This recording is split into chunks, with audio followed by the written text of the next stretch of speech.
Won't be long, but I got to get this out. So you're telling me at this point in time that Jey Uso is perceived or is believed to be to have dropped the title to Gunther for a matchup against Gunther and Goldberg. That right there, my friend, I am so disappointed. I'm so disappointed in this because this just seems like a move that Vince McMahon himself would make.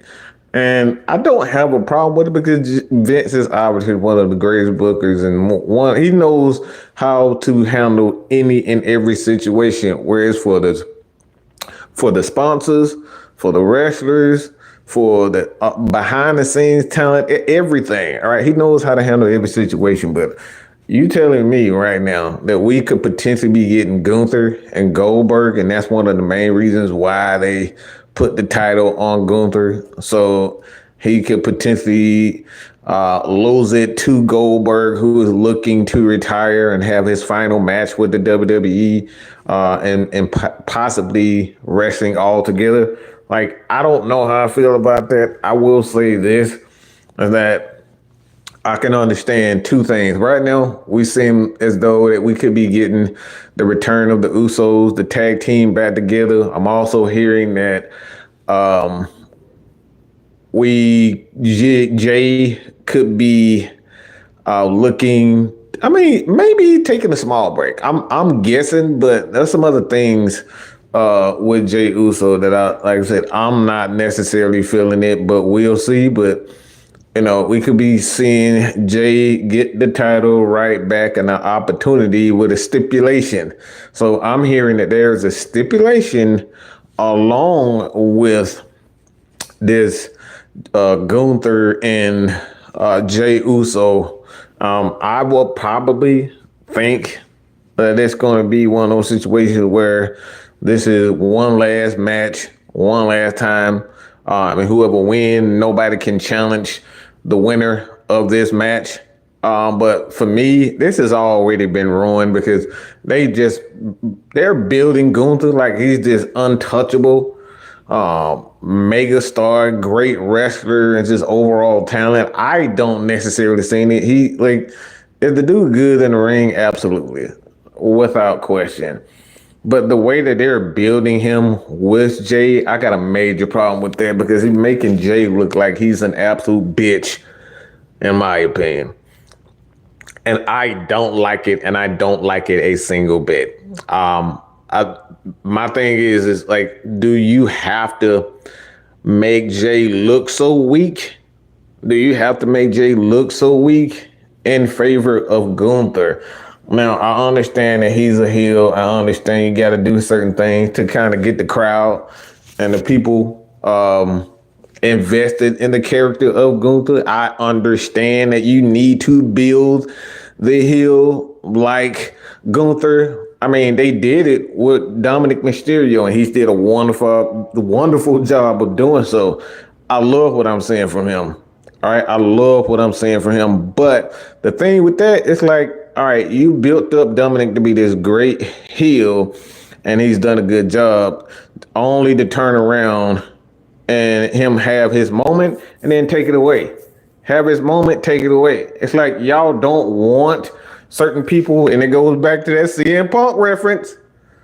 They only want you to go so far, and it seems like they want Jey Uso to go so far, even though he's one of the hottest wrestlers, merchandise, like merch sellers. Like, this dude is just off the fucking chain.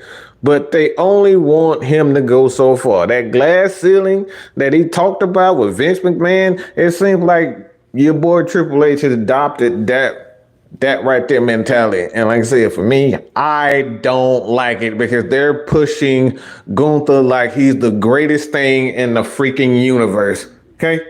The greatest things in the universe. I don't like it. I don't get it, but I'm willing to give it a chance. But from what I've seen from Gunther, much like someone else's title reign, and I'm talking about Tiffany Stratton, but that's a whole nother thing. I've seen some good things out of her. I think her wrestling, this her matches, and this particular title reign has definitely dropped off of my liking. It just seems like the title in itself is bigger than what she expected. Like I think she was fine being in the center of. I don't think she's. I don't think she was prepared to be the woman. I don't think she was prepared to be the man, because there's one thing to be an up and coming star and learning slowly, but it's a whole nother beast when you become that mega star and people expect you night after night after night to put on great promos, to put on good matches, not great matches, but good matches. She's botched a lot of things, and good God Almighty, this is just my personal opinion. So y'all, Tiffany Stratton, don't kill me too long. Don't kill me too much. But she's so freaking cringe. Her promos and the things that she say, her voice. It's Tiffany time. It's Tiffany. Girl. All right.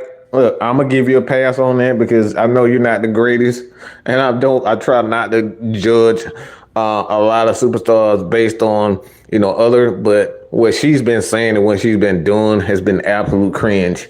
And like I said, all that come in time. But in regards to Gunther, man, please, Lord have mercy, Jesus. Do not tell me that you put the strap on Gunther only to have a match with Goldberg.